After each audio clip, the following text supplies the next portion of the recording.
وتعالى يا أيها الذين آمنوا اتقوا الله حق تقاته ولا تموتن إلا وأنتم مسلمون.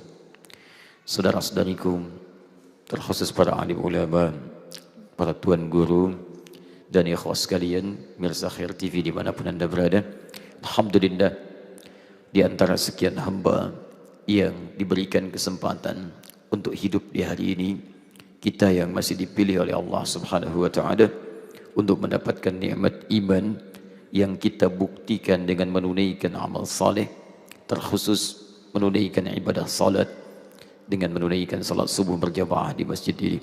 Semoga salat yang telah kita tunaikan berjamaah diterima oleh Allah Subhanahu wa taala. Hadis riwayat Al-Bukhari nomor hadis 181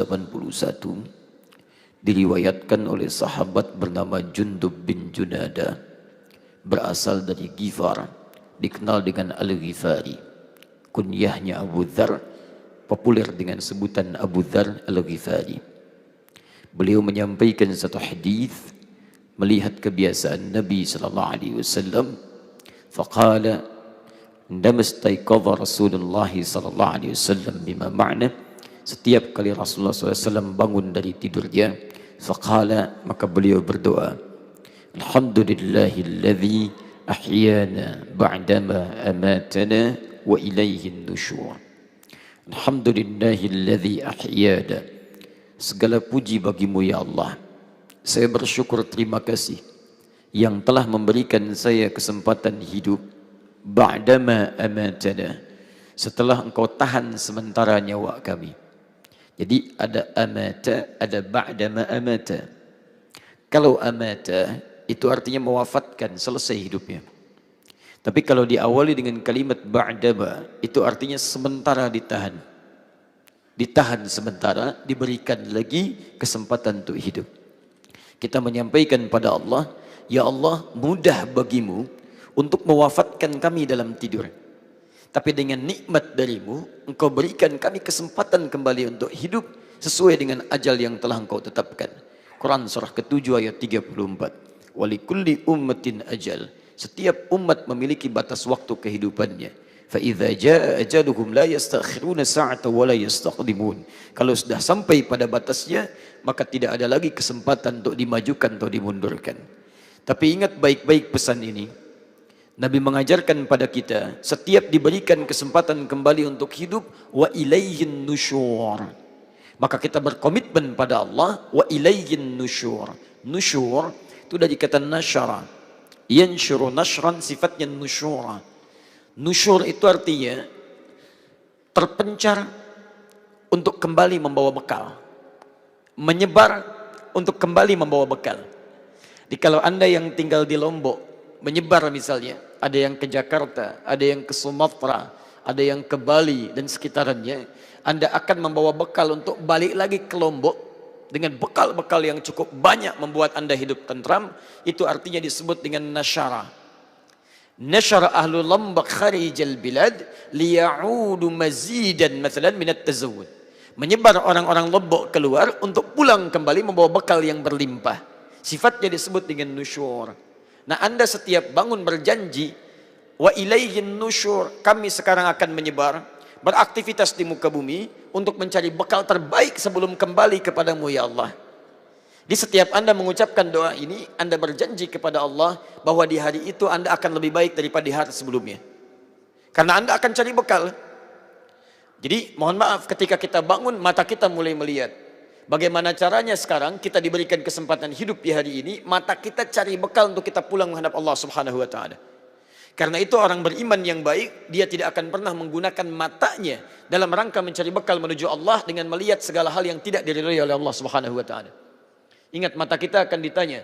Quran surah 17 ayat 36, paling kanan sebelah bawah. Wala taqfu ma laysa laka bihi ilm, innas sam'a wal basara wal fuada kullu ulaika kana anhu mas'ula. Jangan ikuti segala hal yang tidak ada dasar pengetahuannya. Karena pendengaran, penglihatan, dan apa yang kita fikirkan akan ditanya oleh Allah Subhanahu wa taala di akhirat kelak. Maka hari ini kita harus mulai hidup kita. Mata kita mesti bermanfaat, cari bekal yang baik lewat pandangan. Telinga kita dengar yang baik lewat pendengaran. Lisan kita cari bekal yang baik lewat perkataan sampai ke ujung kaki kita. Karena itu Anda tidak akan pernah temukan dalam kitab manapun yang mengatur tentang aktivitas hidup kita kecuali dalam Al-Quran. Dari ujung kepala sampai ujung kaki. Ada seluruhnya. Alhamdulillah, subuh ini kita diberi kesempatan untuk menundukkan semua fisik kita dari ujung kepala sampai ujung kaki. Dimulai dengan menunaikan salat. Saya mau berakhir dalam mukaddimah ini dengan memberikan ucapan selamat pada kita semua. Di antara sekian hamba yang hidup, kita yang diberikan kesempatan menunaikan salat subuh langsung berjamaah di rumah Allah ini. Ikhwas sekalian, bapak dan ibu, salat subuh itu di antara salat yang waktunya sangat diistimewakan dalam Al-Quran. Jadi semua salat, waktu salat dari mulai 5 waktu itu seluruhnya salatnya penting. Tapi ketika Allah menyebutkan rangkaian waktu yang 5 ini, Allah mengkhususkan salat subuh dengan keistimewaan tertentu dalam waktunya dibandingkan dengan waktu-waktu yang lainnya.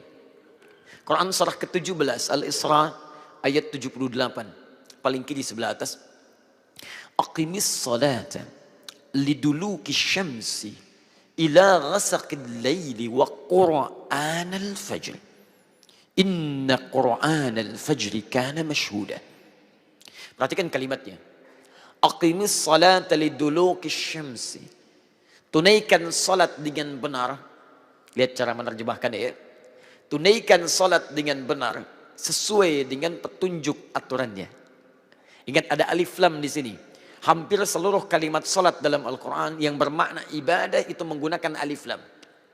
Kalimat salat pertama Al-Baqarah ayat ketiga, paling kiri pertengahan. Alladzina yu'minuna bil ghaib wa yuqimunas salat. Al-Baqarah 43 wa aqimus salat. 45 wasta'inu bis sabri was salat. 153 ya ayyuhalladzina amanu ista'inu bis sabri was salat. Quran surah 11 ayat 114 aqimis salat tarafain nahar. Quran surah 17 ayat ke-78 aqimis salat. Quran surah 29 ayat ke-45 utlu ma uhya ilaika minal kitab wa aqimis salat. Quran surah keempat ayat 103 fa idza qadaitumus salat as-salat. Setiap yang menggunakan alif lam dalam kaidah bahasa Arab di ilmu nahwu, la alif lam itu ma'rifah. Ma'rifah menunjuk pada sesuatu yang khusus. Ada aturannya, ada ketentuannya. Jika alif lamnya dibuang, maka menjadi nakirah, umum, bebas. Lihat, kalau kalimat salat dalam Quran yang bermakna ibadah tanpa menggunakan alif lam, salat itu artinya Anda bebas menunaikannya. Mau cepat, mau lambat, mau khusyuk, mau tidak, yang penting salat. Tapi ketika kalimatnya menggunakan alif lam, as-salat, artinya tunaikan salat sesuai dengan aturannya. Tidak boleh sembarangan, tidak semau Anda. Ada seorang sahabat di awal masa Islam, namanya Khalad bin Rafi' Az-Zuraiqi. Kisahnya terekam dalam hadis riwayat Al-Bukhari, nomor hadis 744, disebutkan oleh Imam Muslim di hadis Muslim nomor hadis 397. Anda boleh buka kitab misalnya Subulus Salam, yang paling dasar dalam kaidah fiqih, syarah dari Bulughul Maram, ya, Subulus Salam karya Imam As-San'ani. Anda buka jilid yang kedua, halaman 34 sampai 35, paragraf yang kedua paling kanan di pertengahan. Dikisahkan Khalad bin Rafi' Az-Zuraiqi ja'a rajulun ila Nabi sallallahu alaihi wasallam bima ma'na. Datang seorang lelaki Khalad ini pada Nabi sallallahu alaihi wasallam. Fadakhala ila al-Masjid an-Nabawi. Dia masuk ke Masjid Nabi. Fa shalla bi jambin Nabi sallallahu alaihi wasallam. Kemudian salat di samping Nabi sallallahu alaihi wasallam wan nabiyyu fi nahiyatin ukhra min al-masjid. Nabi di sisi yang lain. Jadi dia salat di sini, Nabi sisi yang lain. Tayyib. Falamma sallama yaminan wa shamala. Tatkala selesai salatnya salam ke kanan dan ke kiri, atan Nabiyya sallallahu alaihi wasallam. Dia mendatangi Nabi sallallahu alaihi wasallam, faqala assalamu alayka ya Rasulullah. Dia katakan assalamu alayka ya Rasulullah. Faqala lahu an-nabiy sallallahu alaihi wasallam. Maka Nabi sallallahu alaihi wasallam berkata kepada orang ini, "Alaikassalam wa rahmatullah. Salli irji' salli fa innaka lam tusalli." Waalaikumsalam warahmatullah. Balik lagi salat karena Anda belum salat. Padahal sudah salam. Fa'ada salatahu 3 marrat. Maka dia mengulang salatnya sampai 3 kali. Thumma atan nabiyya faqala lahu mithla ma kan. Kemudian dia datangi Nabi lagi, Nabi mengatakan kalimat serupa. Balik lagi salat karena Anda belum salat. Faqala ya Rasulullah ma uhsinu ghairah. Maka dia berkata, ya Rasulullah, saya tidak bisa lebih baik daripada apa yang telah saya tunaikan tadi. Alimni, tolong ajarkan saya. Ajarkan saya. Rupanya orang ini salatnya dimulai dengan kalimat-kalimat, bacaan-bacaan dan gerakan-gerakan yang belum sempurna belajarnya. Asal salat saja. Belum belajar dengan sempurna. Dia katakan, alimni, tolong ajarkan saya. Faqala lahu an-nabiy sallallahu alaihi wasallam. Maka Nabi SAW berkata pada orang ini, perhatikan kalimatnya, idza qumta ila shalah, kalau kamu salatnya ingin sempurna, asbighul wudu, sempurnakan dulu wudu. Begini caranya, diajarkan oleh Nabi. Awas, ini menunjukkan kata para ulama, benar tidaknya wudu seseorang, ini menunjukkan kebenaran salatnya. Jadi kalau wudunya sudah berantakan, pasti salatnya tidak akan maksimal. Orang yang tidak benar wudunya, kata para ulama hadis, lewat hadis ini akan berdampak pada tidak benar salatnya. Karena itu ketika Allah menyebutkan ayat wudu, Allah sandingkan pembukanya dengan kalimat salat. Quran surah kelima Al-Ma'idah ayat yang ke-6, paling kiri sebelah atas. Ketika Anda diminta wudu, salatnya dulu disebutkan. Ya ayyuhalladzina amanu idza qumtum ila shalah faghsilu wujuhakum. Hei orang-orang beriman, kalau salat kamu ingin sempurna, sempurnakan dulu wudu. Basuh wajahnya dengan sempurna. Kata para ulama tafsir, kenapa kalimat wudu dibuka dengan kesempurnaan salat? Karena orang yang sempurna wudunya akan berdampak pada kesempurnaan salatnya. Tayyib, famastaqbilul qiblah, menghadap ke arah kiblat. Tentukan arah kiblatnya dengan baik. Setelah itu apa? Diajarkan oleh Nabi dari mulai takbir sampai dengan salam. Ditutuplah dengan kalimat seperti populer kita dengar sekarang. Al-Bukhari nomor hadis 651. Sallu kama ra'aitumuni usalli. Salatlah kalian persis seperti melihat saya salat. Nah, cara kita melihat salatnya Nabi itu yang disebut dengan aturan salat. Karena itu ketika Quran menunjukkan petunjuk cara salatnya Nabi, Masya Allah, karena Quran firman Allah, kalimat yang paling fasih, huruf-hurufnya juga penuh dengan makna, maka semua makna tadi yang saya terangkan cukup oleh Quran digambarkan dengan dua huruf, alif lam, as-salah. Lihat bagaimana Nabi menunjukkan, Quran cukup menunjukkan alif lam. Saya itu sangat cinta dengan Al-Quran. Saking cintanya saya keluar belajar, mendalami bahasa Arab untuk memahami bahasa Al-Quran. Itu Masya Allah. Tidak ada bahasa paling indah kecuali untayan-untayan kalimat Quran. Setiap hurufnya ada maknanya. Anda baca misalnya Al-Baqarah ayat kedua. Dzalikal kitabu la raiba fih. Anda lihat terjemahannya. Di terjemahan disebutkan kitab ini. Padahal dalam bahasa Arab dzalika artinya itu. Dari mana dzalika itu diterjemahkan dengan ini? Ternyata kata dzalika di ayat itu singkatan dari 3 kalimat. Dza singkatan dari hadza. Lam, lamul bu'di, kaf, kaful khitam. Ketika Quran diturunkan, banyak orang ragu, bahkan menuduh Nabi. Ini cuma rekayasa Muhammad SAW. Gak ada, bukan turun dari Allah. Ini karangan Muhammad. Maka turun ayat, dza, kitab ini. Li, jauh, kaf, dari apa yang kamu bayangkan. Bukan seperti yang kamu tuduhkan. Tidak ada keraguan di dalamnya. La raiba fi. Kalau tidak percaya, bikin semisal ini. Seperti apa yang kamu tuduhkan. Maka ayat 23-nya menantang mereka yang meragukan Quran untuk membuat yang semisalnya. Itu cuma menggunakan dzalika, dza, lam, kaf. Singkatan dari 3 kalimat, maknanya begitu padat. Nah, ikhwas kalian, bapak dan ibu, kita kembalikan pada ayat tadi. Tunaikan salat dengan benar. Dari mulai tergelincir matahari, liduluki syamsi zuhur. Asar. Ila ghasaqil lail, ila harful ghayah. Menunjuk pada tujuan akhir. Maghrib Isya. Ana sa'adzab al-yawm min Lombok ila Jakarta. Hari ini saya mau pergi dari Lombok ke Jakarta. Jakarta tujuan. Dari Lombok ke Jakarta. Mulai di Lombok, berakhir di Jakarta. Awas, harus paham betul dengan kalimat-kalimat ini. Saya beri contoh misal. Anda buka ayat wudu di Quran. Quran surah 5 ayat 6 paling kiri sebelah atas. Ketika Allah meminta kita membasuh tangan. Ya ayyuhalladzina amanu idza qumtum ila shalah faghsilu wujuhakum wa aydiyakum ilal marafiq. Basuh tangan sampai siku, pakai ila. Ingat, wa aydiyakum, dan tangan kalian ilal marafiq, sampai siku.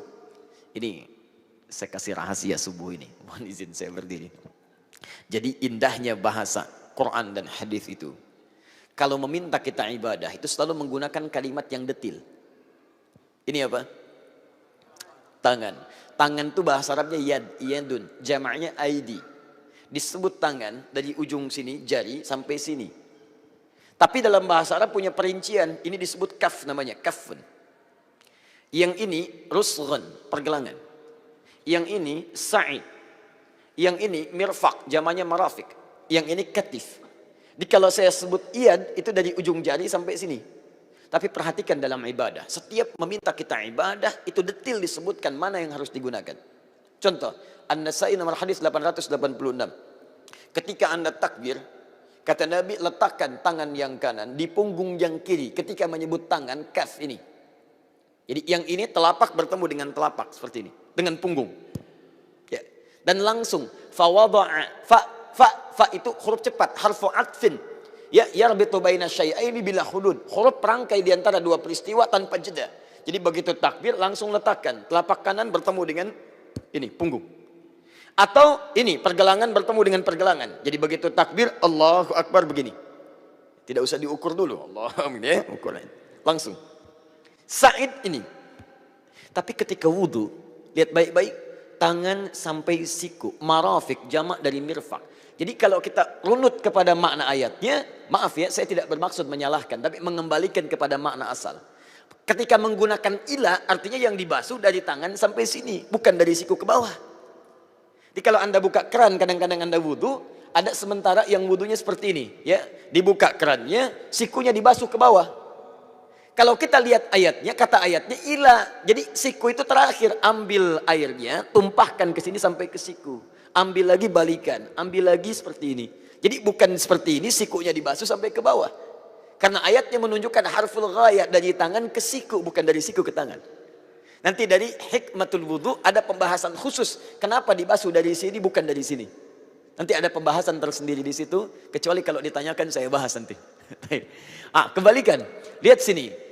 Salat ketika disebutkan aqimis salata liduluki syamsi ila ghasaqil lail. Tunaikan salat dari tergelincir matahari, zuhur, asar, maghrib, ghasaqul lail sampai ke isya.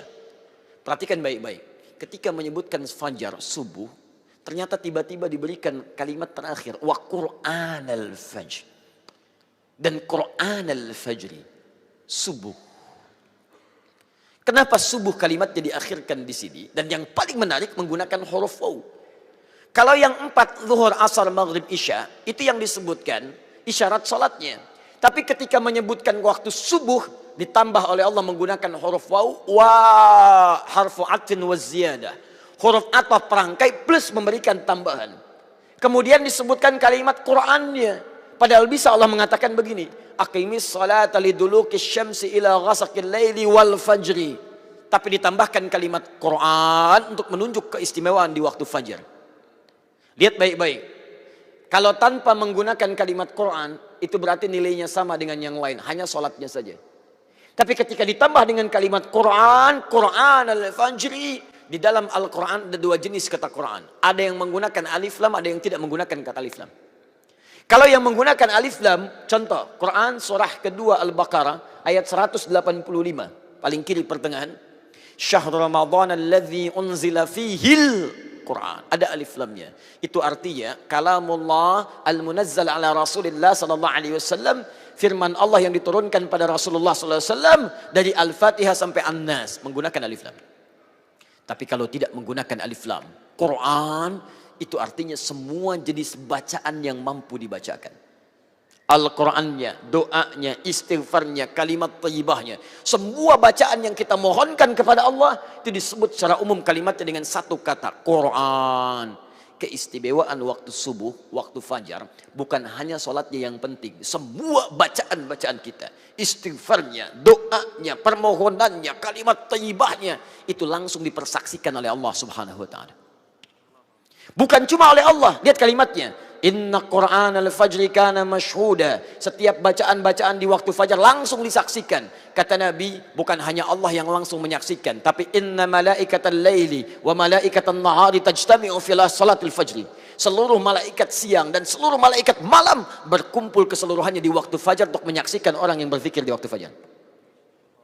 Karena itu saking pentingnya waktu fajar, bahkan ada orang yang bangun sebelum fajar hanya untuk beristighfar di waktu sahar. Setelah dia tahajud. Ada malam disebut dengan lail. Lail itu artinya malam. Turunannya ada lailah, layali, lela, lila. Ibu leli, ibu malam-malam. Ya? Sifatnya disebut dengan Lailatul Qadar. Nah, kembalikan sini. Fokus.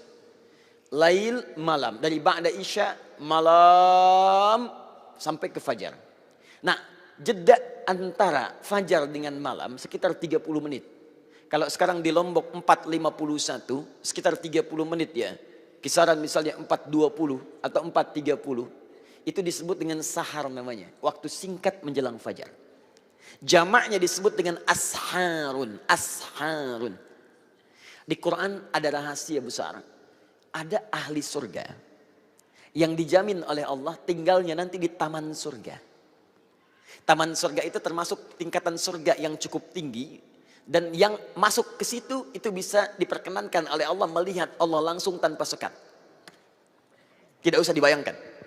Itu ada di Quran surah 75 ayat 22 sampai 23. Penglihatannya, wujuhu yawma idzin nadirah.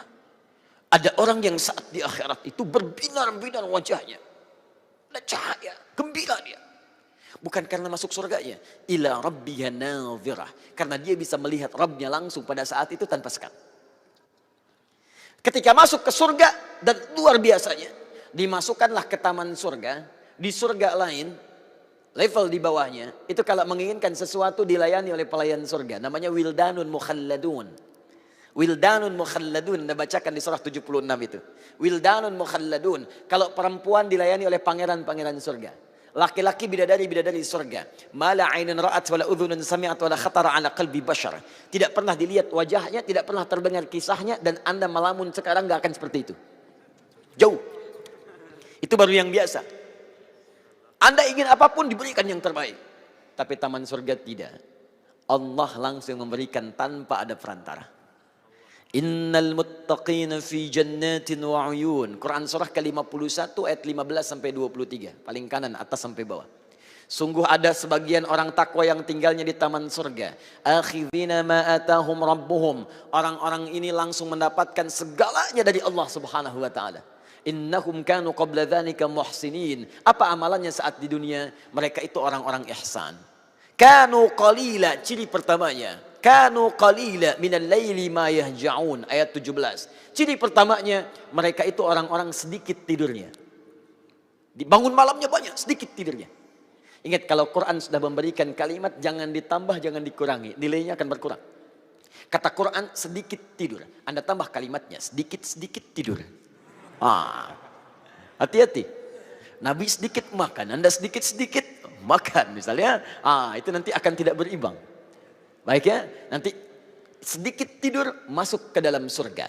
Sedikit-sedikit tidur masuk ke surga-surgaan. Lihat baik-baik. Apa amalan selanjutnya? Saya akhiri pembuka sampai sini dan berbahagialah kita yang mendapatkan kesempatan ini. Ayat 18-nya. Wabil ashari hum yastaghfirun. Dan dekat-dekat waktu fajar mereka banyak berzikir, beristighfar pada Allah Subhanahu wa taala. Karena itu manfaatkanlah waktu setiap ada kesempatan fajar, jangan tinggalkan. Kata Nabi, kalau orang tahu kemuliaan di waktu fajar, dia akan datangi waktu itu walaupun dengan merangkak. Saking mulianya. Ayo bangun, bangun. Saya ditawarin untuk rekaman tadi sebelum fajar, saya bilang nanti saja setelah selesai sholat. Ya, karena ada kesempatan yang tidak mungkin saya dapati lagi untuk hari esok. Saya diberikan waktu sekarang bukan untuk hidup di hari esok, karena belum tentu esok hidup kalau Allah tidak berkehendak. Karena itu syukurilah pada Allah Subhanahu wa taala, hari ini kita dipilih menunaikan salat langsung di sini dengan fajarnya, dengan i'tikafnya, dengan segalanya. Perhatikan, di antara sekian hamba yang hidup dan bertadaffuq banyak menyebar, kita yang terpilih. Maka pertahankan iman itu, semoga Allah menerima amalan kita insyaallah. Bismillah.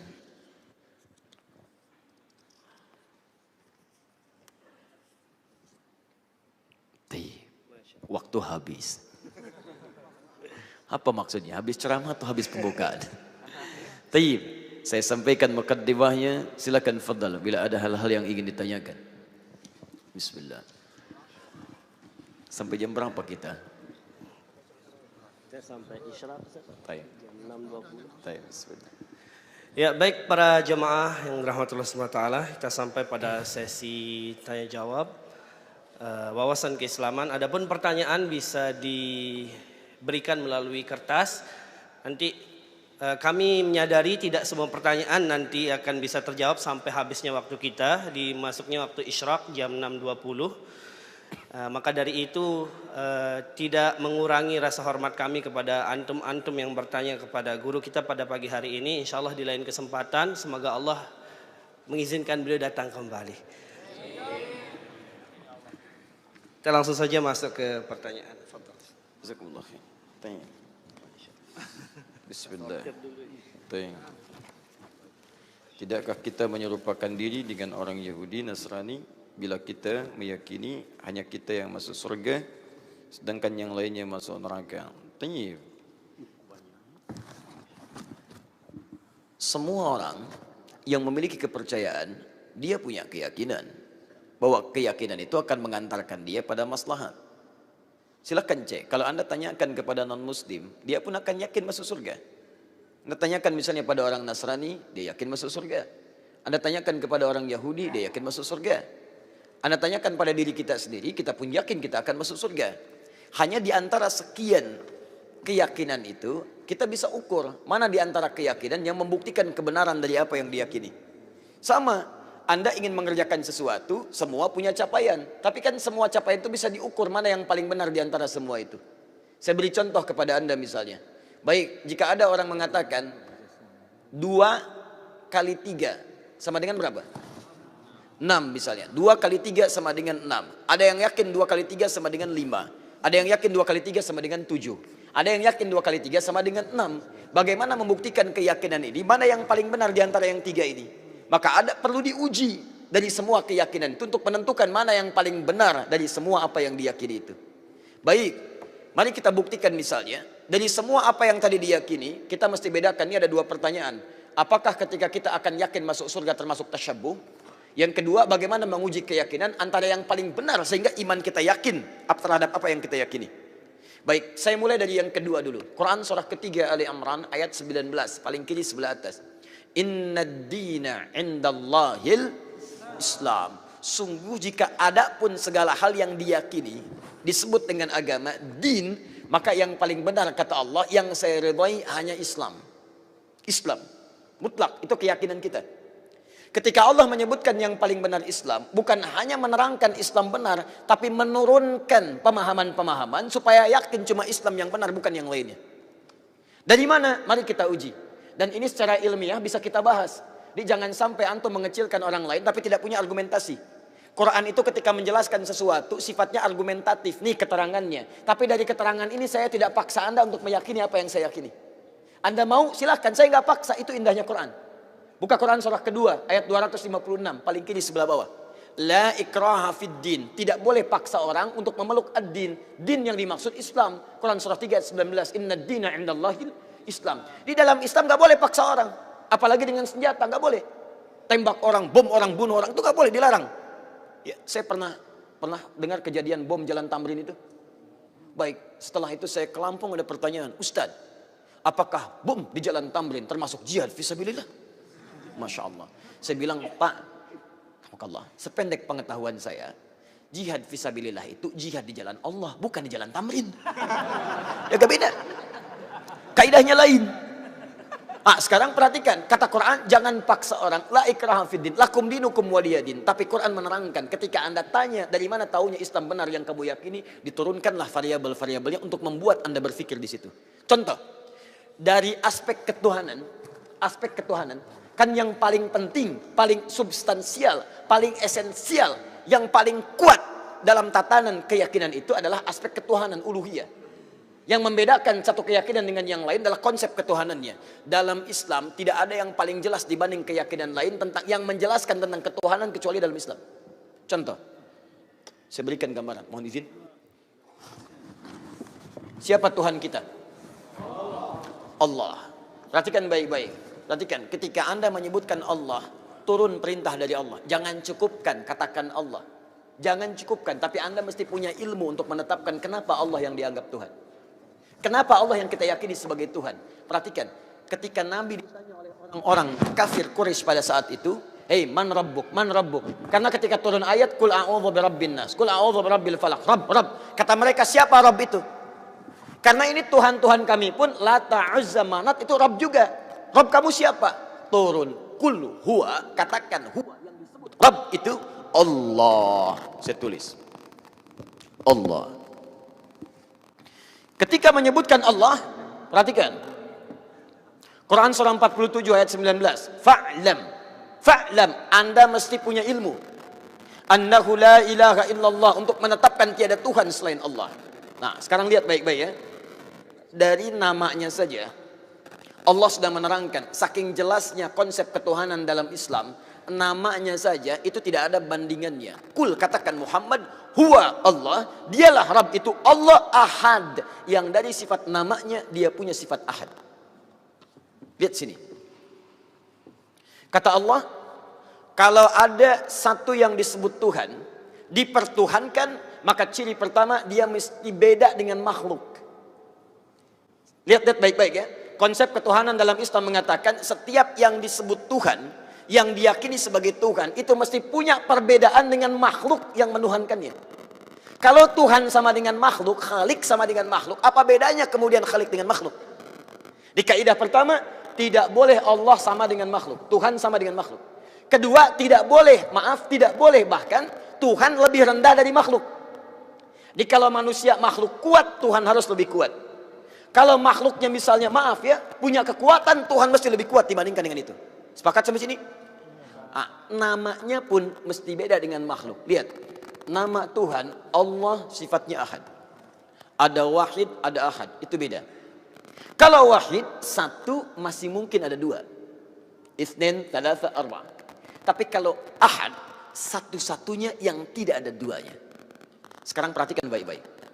Dari segi namanya saja, itu sudah punya mukjizat. Kata Allah, nama ini tidak akan pernah ada duanya, dan setiap Anda hilangkan setiap hurufnya akan menunjuk pada zat yang satu.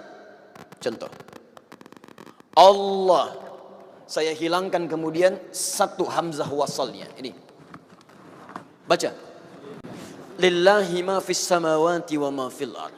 Saya hilangkan satu huruf, masih menunjuk pada yang satu, ahad, lillah. Saya hilangkan satu lamnya, lam satu hilang, pasti dia ikut hilang. Baca, lahu mulkus samawati wal ard. Lah masih menunjuk kepada Allah. Saya hilangkan lamnya, baca, hu itu singkatan dari huwa asalnya. Hu singkatan dari huwa. Karena ketika Anda baca huwa, wakaf di sini, maka Anda hilangkan wa-nya, baca hu-nya. Quran surah kedua Al-Baqarah ayat 255, paling kiri pertengahan. Allahu la ilaha illa huwal hayyul qayyum, wakaf di huwa. Allahu la ilaha illa wa-nya enggak dibaca. Kalau Anda ingin baca, Anda munculkan lagi huwa. Lihat, ketika Anda wakaf di situ, Allahu la ilaha illa asalnya dari huwa, menunjuk kepada Allah. Kalau Anda tanya, siapa itu huwa Ustaz? Kembalikan ke ayat Quran surah ke-112. Kul huwa Allahu ahad. Kul huwa Allahu ahad. Masih menunjuk kepada Allah. Kalau saya hapuskan kemudian, ini saya hapus lagi. Kelihatan? Tidak. Setiap yang tidak kelihatan disebut dengan ghaib. Maka Allah kemudian menerangkan dalam Quran surah kedua ayat yang ketiga, alladzina yu'minuna bil ghaib. Masih menunjuk kepada ghaib itu ahad, Allah. Setiap huruf dihilangkan masih menunjuk pada zat yang sama. Itu baru namanya saja. Sekarang Anda hadirkan segala nama yang dipertuhankan di sini, tuliskan. Ambil contoh saja. Saya tidak tuliskan untuk menghormati kepercayaan yang lain, tapi kalau Anda ingin coba, silakan masukkan. Karena kita agak sensitif nih, pulang dari sini jadi tersangka nanti saya. Misal, ada yang mempertuhankan dengan nama, misal dengan nama yang luas. Misal, tulis, buang S-nya, jadi apa? Menunjuk pada makna yang berbeda. Buang I-nya, jadi apa? Buang L-nya, jadi apa? Buang U-nya, jadi apa? Buang T-nya, jadi apa? Nggak ada sama sekali. Masukkan nama-nama yang dipertuhankan, tuliskan hurufnya, tuliskan namanya. Semua nama dari kepercayaan apapun, tuliskan. Ketika Anda hilangkan setiap hurufnya, tidak akan menunjuk pada zat yang sama. Perhatikan, dari namanya saja sudah menunjukkan bahwa ini nama bukan nama biasa. Jadi benar ketika Allah mengatakan memilih namanya fa'lam annahu la ilaha illallah. Ini menunjukkan keyakinan yang paripurna, baru namanya. Saya belum bicara rububiyahnya, saya belum bicara asma wa sifatnya. Itu saya baru bicara tentang namanya saja. Maka kalau namanya saja sudah punya mukjizat jauh dibandingkan yang lainnya, maka bagaimana kemudian kita menolaknya sebagai Tuhan? Belum yang lainnya, lam yalid walam yulad, tidak diberanak dan tidak diperanakan. Kalau Tuhan itu hasil dari anak berarti sama dengan makhluk. Lihat kan bedanya, Tuhan Khalik mesti beda dengan makhluk. Manusia mengandung melahirkan. Tuhan tidak boleh mengandung, tidak boleh melahirkan. Kalau Tuhan mengandung melahirkan berarti sama dengan makhluk. Jelas ya? Baik, makanya Allah menolak. Saya tidak dilahirkan, saya tidak melahirkan. Kalau saya punya sifat itu sama dengan makhluk. Kalau kalian menyamakan Tuhan, kenapa kalian menyembah Tuhan? Masing-masing aja ngaku Tuhan. Walam yakul lahu kufuwan ahad, dan tidak punya partner dalam kekuasaannya. Wah, kalau punya partner bahaya. Tuhan ini pengen begini, Tuhan itu pengen begitu. Ya, ada Tuhan pemberi nikmat, ada Tuhan pemberi azab. Begitu mau diberikan nikmat, kata yang azab, jangan, karena saya mau mengazab itu. Kata yang pemberi nikmat, jangan dulu, saya berikan itu. Ribut sama Tuhan. Jelas ya? Jadi kalau kita meyakini misalnya Islam agama yang hak, kemudian itu mengantarkan kita ke surga. Ketika Anda yakin dengan Allah disebut beriman. Iman syarat pertama mengantarkan ke surga. Karena itu ketika Allah menyebutkan kalimat surga pertama dalam Quran surah kedua Al-Baqarah ayat 25, paling kanan sebelah atas, maka disebut kalimat iman dulu. Wa basyiril ladzina amanu wa 'amilus salihati anna lahum jannatin tajri min tahtihal anhar.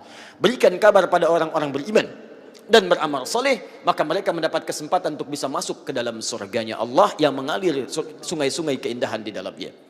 Jadi ini yang pertama. Jadi kalau ada misalnya mohon maaf, orang-orang meyakini, oh agama saya benar mengantarkan ke surga, kita bisa uji dengan keterangan-keterangan dalam Al-Quran. Jelas ya? Tayyib. Sekarang apakah kalau orang Yahudi Nasrani meyakini masuk surga, kita meyakini sama tasyabbuh? Anda pahami dulu apa itu tasyabbuh. Sehingga dengan memahami kalimatnya kita bisa menerangkan hukumnya. Nah, sekarang ini banyak orang menyimpulkan satu hukum tapi tidak paham dengan esensinya. Tasyabbuh itu artinya menyerupai perbuatan-perbuatan yang dengan penyerupaan itu mengesankan dia bagian dari orang yang mengerjakannya. Misal, tasyabbuh itu dibagi dua. Tasyabbuh yang haram sama sekali, nggak boleh, yang terkait dengan ibadah. Antum kenal Kiai Haji Muhammad Hashim bin Asy'ari pendiri NU? Kenal di mana? Luar biasa memang ini. Utsman bin Affan kenal, ini Umar bin Khattab kenal, luar biasa ya. Kiai Hashim kenal, dia sudah wafat, beliau sudah lama wafatnya. Kiai Haji Muhammad Hashim bin Asy'ari bin Abdul Wahid bin Abdul Halim. Abdul Halim dikenal dengan Sultan Hadi Wijaya, ya, atau dikenal dengan Pangeran Benawa bin Abdullah, dikenal dengan Joko Tingkir bin Abdul Aziz bin Abdul Fattah bin Abdul Rahman, Warid Jadan Aidul Yakin, anak dari Sunan Giri. Baik, anak Maulana Ishaq, anak dari Sunan Giri. Jadi masih nyambung ke Sunan Giri. Saya sebutkan tadi malam, ya, Sunan Giri punya beberapa anak, diantaranya adalah terhubung kepada ayahandanya Maulana Ishaq. Beliau mendirikan Nahdlatul Ulama tanggal 31 Januari tahun 1926. Menulis 19 kitab. Saya punya semua kumpulan kitab beliau. Itu kitab keduanya, namanya Risalah Ahlus Sunnah wal Jamaah. Buka di halaman ke-14. Paling kanan sebelah atas, baris yang kelima sampai 7. Ujung baris yang kelima sampai ke baris nomor 7. Itu beliau mencontohkan tasyabbuh paling gampang dipahami yang terjadi di Pulau Jawa dan sekitarnya di Nusantara. Dibuka di halaman ke-9 paling kiri sebelah atas, faslun, fasal pembahasan fi dhuhuril bid'ah fi ardi Jawa, tentang munculnya bid'ah. Bid'ah di sini bukan masalah fikih tapi akidah, keyakinan. Ya, di negeri Jawa, di Pulau Jawa. Kemudian wantisyariha wal mubtadi'ina fiha, dan penyebarannya bagaimana dia menyebar serta tokoh-tokohnya.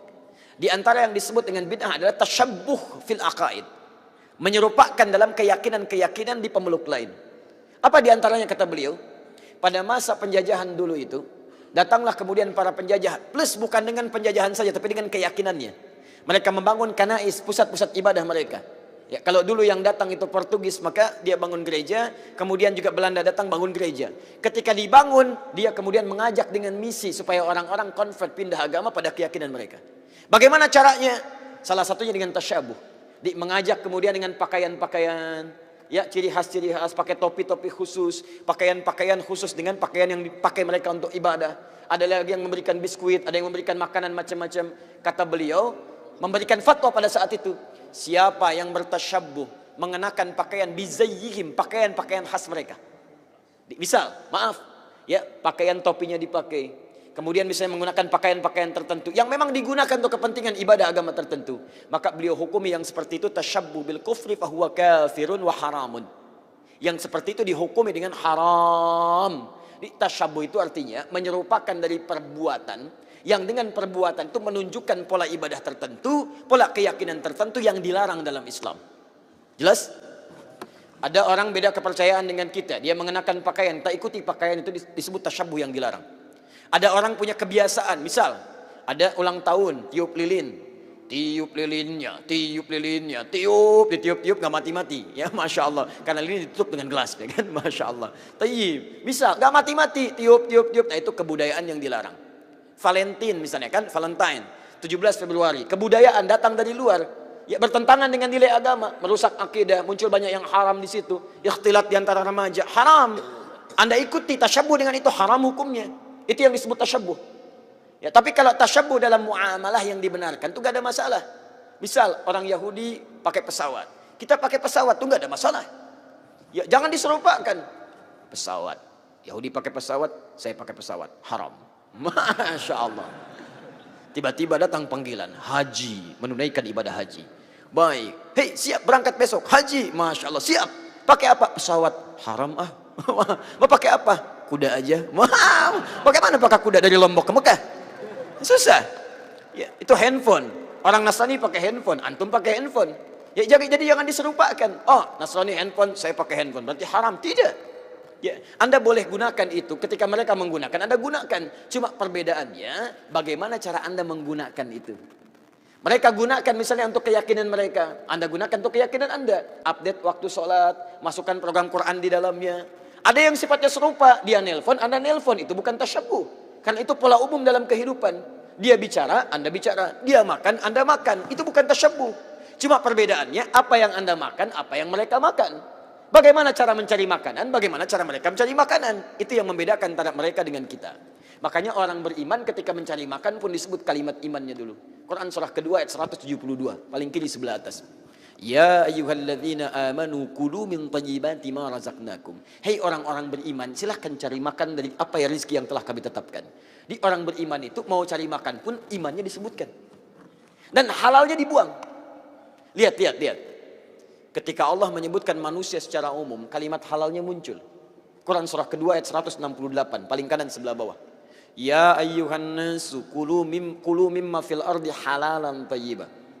Hei manusia, silahkan cari makan dengan cara yang halal. Silahkan beraktivitas di bumi dengan cara yang halal. Tapi ketika menyebut orang beriman, halalnya dibuang. Ya ayyuhalladzina amanu kulu min thayyibati ma razaqnakum. Halalnya dibuang. Thayyibat dijamakkan. Thayyib jadi thayyibat. Kata para ulama tafsir, kenapa kalimat halalnya dibuang? Karena orang beriman itu imannya akan otomatis menuntun dia pada yang halal. Jadi kalau Anda mengaku beriman, masih mencari yang haram, ada yang salah dalam iman Anda. Ada yang keliru. Makanya orang beriman itu tidak mungkin melakukan perbuatan buruk. Datang ke kantor, tiba-tiba ada yang misalnya ngasih proyek yang tidak jelas, imannya akan menghentikan tangan dia untuk menyebut yang tidak jelas itu. Pak, silakan tanda tangan Pak. Ini ada tambahan untuk Bapak 100 juta. Begitu akan dilakukan, tangannya mustahil mengerjakan itu. Berhenti dia. Kok tidak tanda tangan Pak? Maaf, saya malu pada Allah subhanahu wa ta'ala. Karena iman saya menahan tangan saya berbuat maksiat. Telunjuk orang tahiyat tidak akan pernah mengerjakan maksiat. 100 juta Pak, gak bisa. 1 miliar Pak, saya istikharah dulu ya. Masa tidak? Gak ada tawaran. Paham ya? Nah, jadi kalau mereka yakin masuk surga, kita yakin itu bukan tasyabbuh namanya. Tapi perbedaan keyakinan kita untuk didiskusikan mana yang terbenar di antara keyakinan itu. Di tasyabbuh itu sifatnya ada dua. Tasyabbuh dengan yang tidak dibenarkan sama sekali, yaitu perbuatan-perbuatan kufur yang bisa mengantarkan kita pada kufuran, atau perbuatan maksiat yang dilarang oleh ketentuan agama. Tapi kalau tasyabbuh dalam muamalah itu bukan tasyabbuh namanya, tapi hanya kegiatan-kegiatan rutinitas yang bisa kita kerjakan oleh setiap manusia. Saya mohon maaf ya, ini kalau pertanyaan agak banyak, saya gantian dengan yang lain supaya agak tercover ya. Waalaikumsalam warahmatullahi wabarakatuh. Ustadz, bagaimana cara membangun bisnis tanpa meminjam di bank? Karena ada riba di dalamnya. Apakah boleh jika kita bisnis dimulai dengan pinjaman di bank? Adapun jika ada, bagaimana caranya? Taib. Bisnis itu butuh modal. Modal itu dibagi dua. Ada modal materi, ada modal kreativitas. Allah menurunkan kepada Anda kemampuan untuk berpikir. Dan hebatnya setiap kita sebelum terlahir itu sudah diberikan kemampuan oleh Allah, pengetahuan untuk bisa memetakan kehidupan kita. Antum tahu Nabi Adam? Saya sebut tahu, nggak ada yang ngaku. Saya sebut kenal, ada yang kenal. Tahu Nabi Adam ya. Nabi Adam ketika Allah ciptakan, sebelum ditugaskan jadi khalifah di bumi, itu diberikan bekal dulu. Bekalnya pengetahuan. Quran surah kedua ayat 31, paling kiri sebelah atas. Wa 'allama Adamal asma'a kullaha. Dan Allah mengajarkan kepada Adam semua jenis pengetahuan, mampu menyebutkan semua benda yang ada di semesta. Kemampuan Nabi Adam mampu menyebutkan semua benda di semesta. Ada berapa benda ini? Di masjid ini saja banyak. Ada lampu, ada atap, ada macam-macam, ada kubahnya, ada kubah bocor, ada yang tidak, ada kipas, dan wah, luar biasa. Ada karpet, ada kursi, banyak. Itu baru masjid, belum yang lain. Nah, sekarang perhatikan baik-baik. Adam manusia bukan? Nabi bukan? Adam Nabi bukan? Nabi, Rasul bukan? Ingat, Rasul bukan? Yang bilang Rasul angkat tangan. Baik. Yang Nabi angkat tangan. Anda Nabi? Ada Nabi di Lombok ini luar biasa. Masya Allah. Saya kan katakan yang bilang Rasul, yang kedua yang Nabi angkat tangan. Subuh-subuh sudah ada Nabi. Alhamdulillah. Taib, Adam Nabi bukan Rasul. Allah Rasul dapat risalah untuk disampaikan pada umat. Kalau Nabi dapat risalah untuk pribadinya dan yang terdekat dengannya. Adam kenapa bukan Rasul? Karena belum ada umat. Adam turun, umat belum ada. Karena ada manusia pertama. Baik, Adam Nabi, Adam manusia. Diajarkan oleh Allah kemampuan pengetahuan. Kita anak cucu Adam. Karena itu disebut dengan Bani Adam. 7 kali disebutkan di Quran. Quran surah 7 ayat 31. Ya Bani Adam khudhu zinatakum inda kulli masjid. Hei anak cucu Adam. Karena kita anak cucu Adam berarti sama-sama manusia. Cuma bedanya Adam alaihissalam Nabi, kita bukan. Dan kita mendapatkan fitrah yang sama. Adam diciptakan dengan pengetahuan bekalnya. Kita pun dengan bekal pengetahuan. Cuma bedanya karena Adam Nabi alaihissalam melekat fitrah kenabian. Fitrah kenabian itu diajarkan langsung oleh Allah. Kalau kita bukan Nabi, melekat fitrah kemanusiaan. Fitrah kemanusiaan ditanamkan potensi pengetahuan. Tanamkan. Kalau Anda ingin mengeluarkan potensi itu, Anda mesti belajar. Makanya turun ayat Quran surah 96 ayat 1. Iqra, baca. Quran surah 9 ayat 122. Falaula nafara min kulli firqatin minhum ta'ifatan liyatafaqahu fid din. Pahami, belajar. Quran surah 58 ayat ke-11. Yarfa'illahu alladhina amanu minkum walladhina utul ilma darajat. Cari pengetahuan, cari, keluarkan. Ternyata kita ini makhluk cerdas, makhluk pintar. Diciptakan oleh Allah dalam keadaan pintar. Tidak ada manusia bodoh.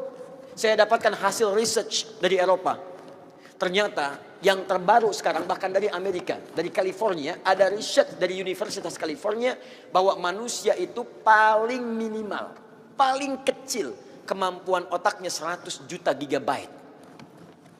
Memori manusia paling kecil itu 100 juta gigabyte. 100 giga saja, 100 juta, 100 giga tanpa juta itu menghimpun informasi biasa juta. Dan 90% otak manusia itu cerdas. 90%. 5%-nya jenius. Jadi kalau ada yang jenius jangan dulu sombong, cuma 5%. 5%-nya lagi telat. Jadi kalau ada yang terlambat jangan pesimis karena dia bisa memilih apakah mau jadi pintar atau jenius. 90% pintar.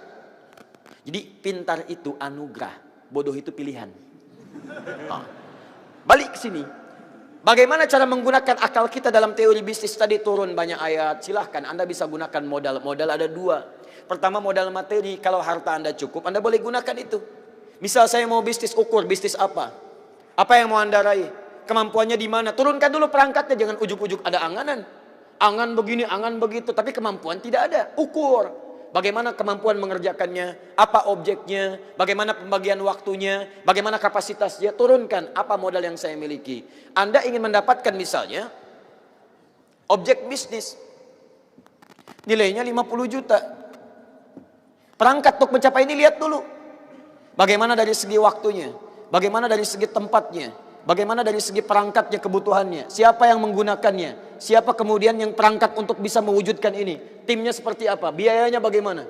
Hasilnya 50 juta yang diraih, semua perangkat ini membutuhkan investasi misalnya 20 juta.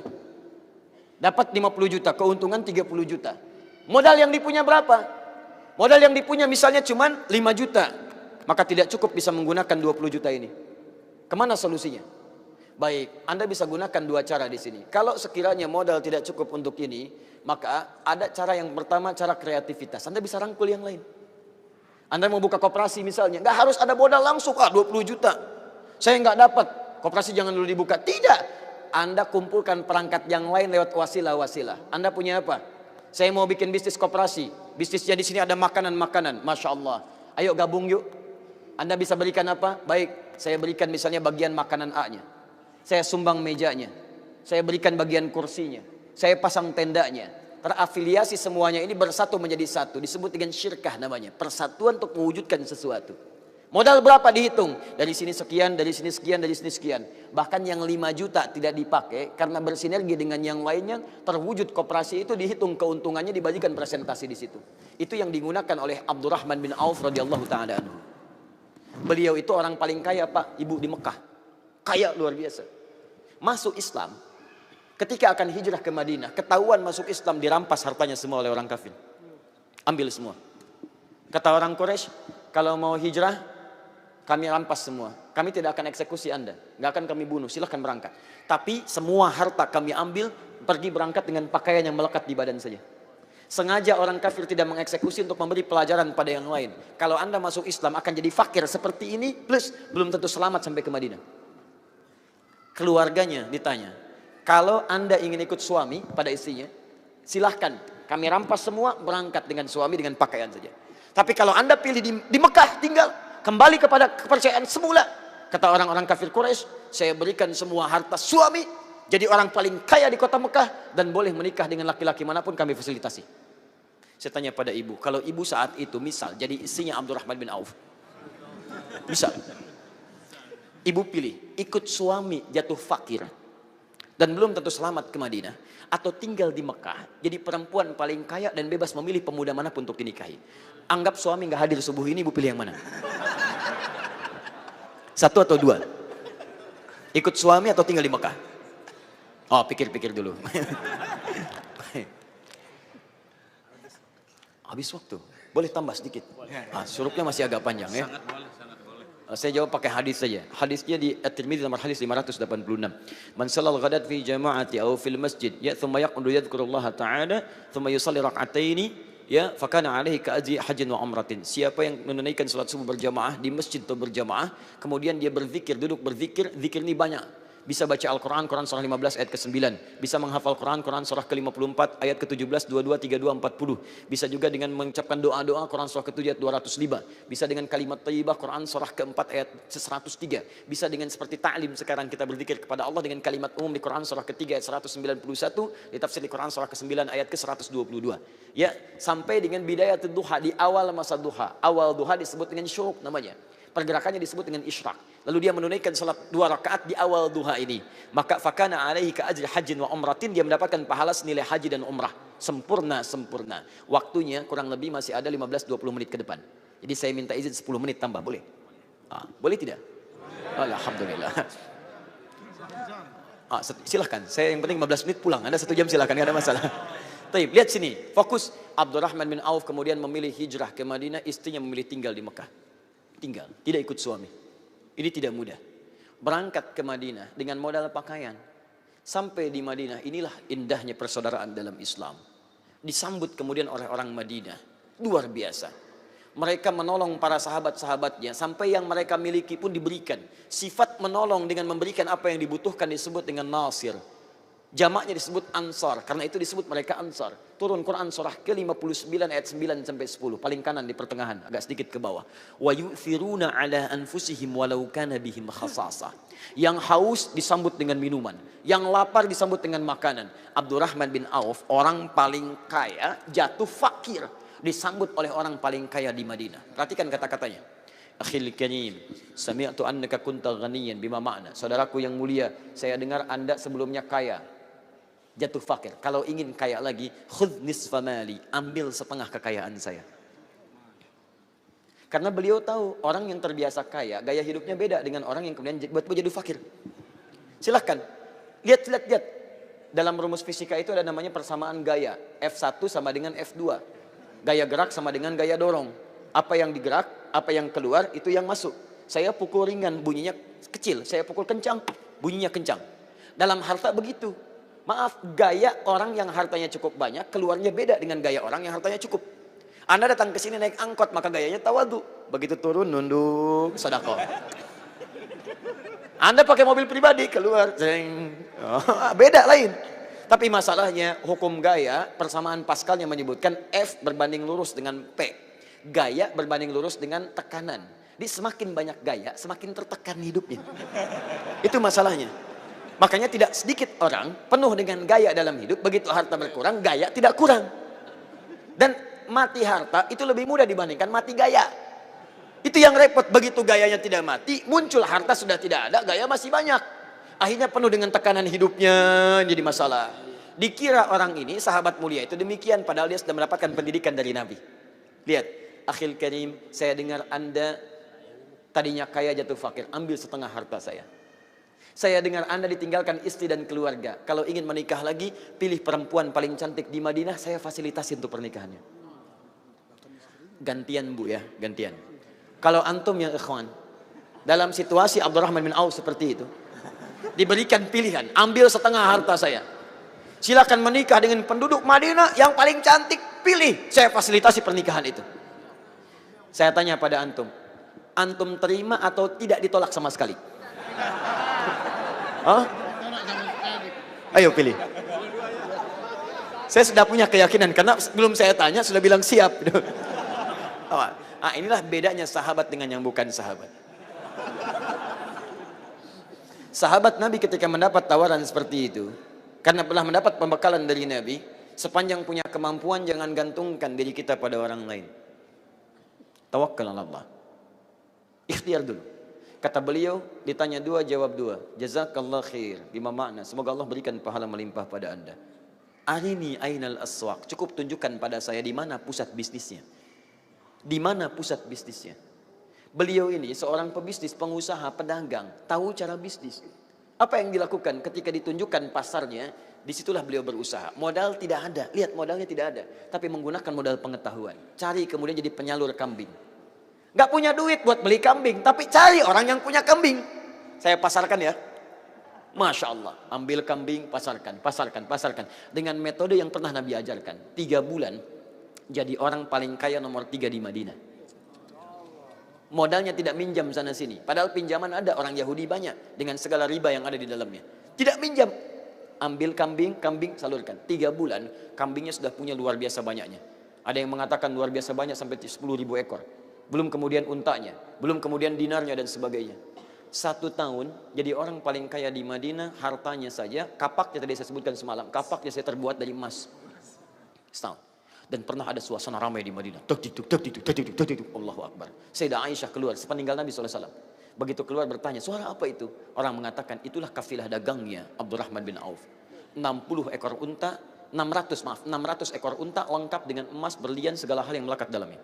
Datang kafilahnya. Kata Sayyidah Aisyah, saya mendengar Abdurrahman bin Auf akan masuk surga dengan merangkak. Merangkak itu maksudnya ada banyak yang dihisap, hartanya luar biasa banyak. Tapi masuk surga juga daripada enggak sama sekali. Masuk. Walaupun diperselisihkan kualitas hadis ini, tapi makna yang ingin saya ambil saat itu mengatakan, begitu mendengar kalimat itu kata beliau, saya sedekahkan semua harta itu untuk kepentingan lillahi rabbil alamin. Saya sedekahkan 600 kafilah. Kalau sekarang 600 truk bawa berlian, bawa emas, bawa macam-macam, Masya Allah. Begitu datang, saya sedekahkan untuk kepentingan agama Allah. Ada nggak yang begitu tuh? Masya Allah. Contoh, ini handphone bagus Pak, pinjam. Pilih mana, handphone atau surga? Handphone atau surga? Ayo. Surga. Baik, Quran surah ketiga Al-Imran. Ayat 133 sampai 134. Ada orang yang masuk surga, surganya seluas langit dan bumi. Wasari'u ila magfiratin min rabbikum wa jannatin arduha as-samawati wal ardu u'iddat lil muttaqin.